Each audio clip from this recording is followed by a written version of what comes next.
मैं वेदाचार्य हरि मुकुंद झा धर्म यात्रा चैनल के माध्यम से आप सभी का मेरा प्रणाम। आज मैं कुछ धर्म के बारे में आप लोगों से साझा करना चाहता हूँ।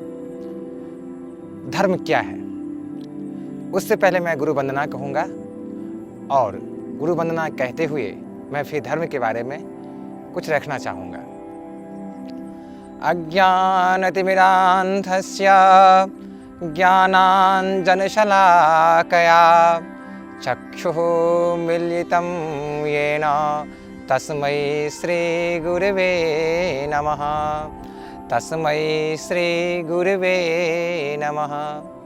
अज्ञानतिमिरान्धस्य ज्ञानाञ्जनशलाकया चक्षुः मिलितं येन तस्मै श्रीगुरवे नमः। अभिप्राय इसका ये है कि अज्ञानमिति तिम जो है, तिम का शब्द का मतलब होता है अंधकार। अज्ञानम मिति, अज्ञान रूपी जो अंधकार है वो प्रकाश रूपी जो गुरु हैं, जैसे चक्षुः मिलितं येन तस्मै श्री गुरुवे नमः।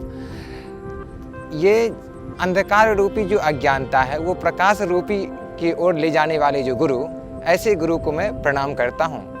अब आगे मैं वेद मंत्र से इस कार्यक्रम को मैं प्रारंभ करूँगा।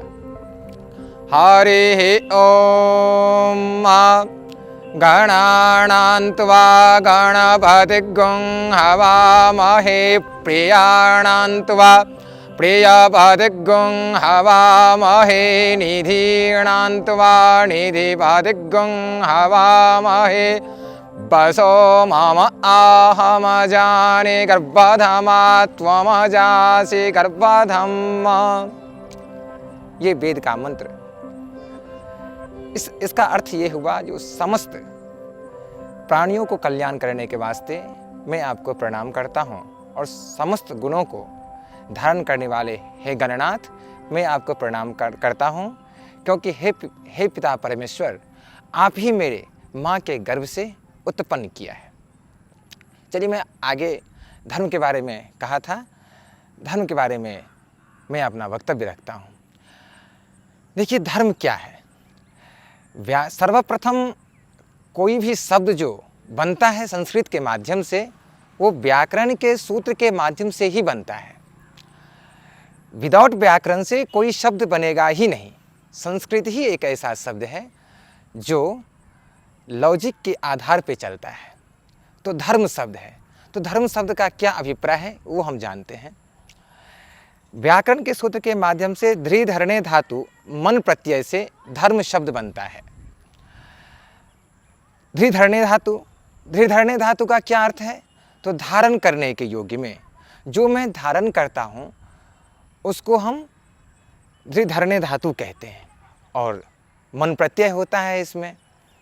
वो आगे जब हम लोग जानकारी लेंगे इसके बारे में, तब हम समझेंगे जो प्रत्यय क्या होता है और धातु क्या होता है। अभी मैं इतना ही रख रहा हूँ। तो धारण करने के योग में, तो मैं धारण क्या करूं? तो धारण क्या करूं इसका मतलब ये नहीं जो मैं चोरी करके जा रहा है तो वही मैं धारण कर लूं, नहीं। इसका व्युत्पत्ति 3 प्रकार से किया गया है। ध्रियते लोकः अनेन इति धर्मः, ध्रियते यः सः लोकम इति धर्मः, धारयति धरति वा अनेन वा लोकम। अभिप्राय ये है जो लोक को धारण करे और जो लोक के द्वारा धारण किया जाए। अब लोक क्या होता है? तो एक होता है अलौकिक और एक होता है पारलौकिक। मैंने जो किसी को कोई कार्य करते हुए देखा, अब वो सही कार्य है तो उसको मैं धारण कर लूँ। कैसे धारण करूँ? जैसे आप सुने होंगे और देखे होंगे, जो दूध और पानी एक जगह मिक्स रहता है और वहाँ आप यदि हंस को रख देते हैं तो वो दूध पी लेता है और पानी को छोड़ देता है। उसी प्रकार मुझे धारण करना है। जो मैं पॉजिटिव जो शब्द है वो ले लें और नकारात्मक चीज़ को छोड़ दें। जैसे कि 18 पुराण में, अष्टादश पुराण में कहा गया है, अष्टादश पुराणेषु व्यासस्य वचनं दयं परोपकार पुण्याय पापाय परिपीडनम। अभिप्राय इसका ये हुआ, एक पुराण में नहीं 18 पुराण में व्यास जी ने कहा, अष्टादश पुराणेषु व्यासस्य वचनं दयं। 2 शब्द व्यास जी ने रखा। क्या रखा?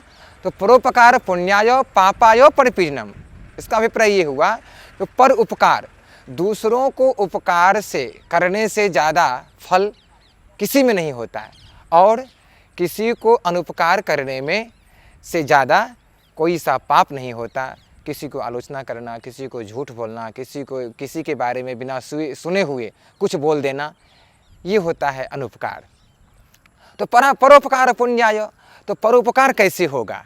तो धर्म के माध्यम से परोपकार, जैसे कि पंडित शब्द है, हम पंडित जी बोलते हैं, और पौरोहित्य शब्द है, जैसे कि हमारे यहाँ लोकाचार में पुरोहित कहते हैं। पुरोहित शब्द नहीं है, पौरोहित्य शब्द है। पौरोहित शब्द कैसे है? तो पौर का मतलब होता है समाज, और हित का मतलब होता है उपकार। समाज को जिस प्रकार से हम उपकार करेंगे उसी को पौरोहित्य कहा गया है। तो कैसे करेंगे? तो जैसे मान लीजिए हम संस्कृत के बारे में नहीं जानते हैं, हम कर्मकांड के बारे में नहीं जानते हैं, तो पंडित जी के माध्यम से हम घर बैठे कर्मकांड करवा सकते हैं, कर्मकांड कर सकते हैं, और उससे हम सदाचार का पालन कर सकते हैं। और मेरे धर्मशास्त्र में ही लिखा गया है, जो सर्वमंगल मांगल्ये शिवे सर्वार्थ साधिके शरण्ये त्र्यंबके गौरी नारायणी नमोस्तुते। एक हिंदू सनातन धर्म ही ऐसा धर्म है जो समूह को कल्याण करने के लिए विश्वेश्वरी त्वं परिपासि विश्वं विश्वेश वंद्या विश्वेश्वरी त्वं, विश्व कल्याण करने के लिए ये धर्म आगे बढ़ाता है। जैसे कि आप देखे होंगे, जो चैती नवरात्र आता है, आश्विन नवरात्र आता है, उसमें घर बैठे लोग ऑनलाइन भी जितने भी दुर्गा सप्तशती में 750 श्लोक हैं, ये जितने भी श्लोक हैं ये सब जगदम्बा स्तुति हैं, और अपनों को कल्याण करने के कारण ही समस्त समाज, समस्त विश्व कल्याण के लिए हम माँ जगदम्बा को स्तुति करते हैं। एतावता इसी प्रकार धर्म का जो है ये विस्तृत लक्षण है। और हमारे महर्षि कनाद जी भी कहते हैं, जो यतु विदय निश्रेयः सिद्ध सधर्म, अर्थात दूसरों को कल्याण करना ही एक धर्म है। जो हम किसी भी माध्यम से दूसरों को कल्याण करते हैं वो भी एक धर्म है। और वैशेषिक दर्शन में भी आया है, जो जैमिनी कनाद के अनुसार आया है, तो जो मानव को सदकार में प्रेरित करे वही धर्म है। तो मानव को सदकार में प्रेरित करे वही धर्म है। तो कैसा धर्म है? तो जैसे कि हम मॉर्निंग में सुबह उठते हैं, तो मुझे नहीं मालूम जो मेरे हस्त में क्या है, हम सिर्फ समझते हैं जो हाथ में ये रेखाएं हैं और मेरे पास ये हाथ है, हम उठते हैं और चल देते हैं। नहीं, इसमें मेरे कर्म में लिखा हुआ है, कराग्रे वसते लक्ष्मी, कर मध्य सरस्वती, कर मूले स्थितो ब्रह्मा, प्रभाते कर दर्शनम। हमारे हाथों में कराग्रे वसते लक्ष्मी, कर मध्य सरस्वती, कराग्रे कर अग्र, हाथ के अगला भाग में लक्ष्मी जी वास करते हैं। कर मध्य सरस्वती, मध्य में सरस्वती जी वास करती हैं। कर मूले स्थितो ब्रह्मा, मूल में ब्रह्मा जी निवास करते हैं। प्रभाते का दर्शनम, प्रातः कालीन जब हम उठते हैं तो इसको हम दर्शन करते हैं और अवलोकन करके उसके बाद हम पृथ्वी पर पांव रखते हैं और पृथ्वी माता को भी हम प्रणाम करते हैं और उससे क्षमा मांगते हैं, माँ पृथ्वी माता आपको मैं प्रणाम करता हूँ और आपके ऊपर मैं चरण को रखता हूँ। तो यही एक धर्म के माध्यम से छोटा सा शब्द था।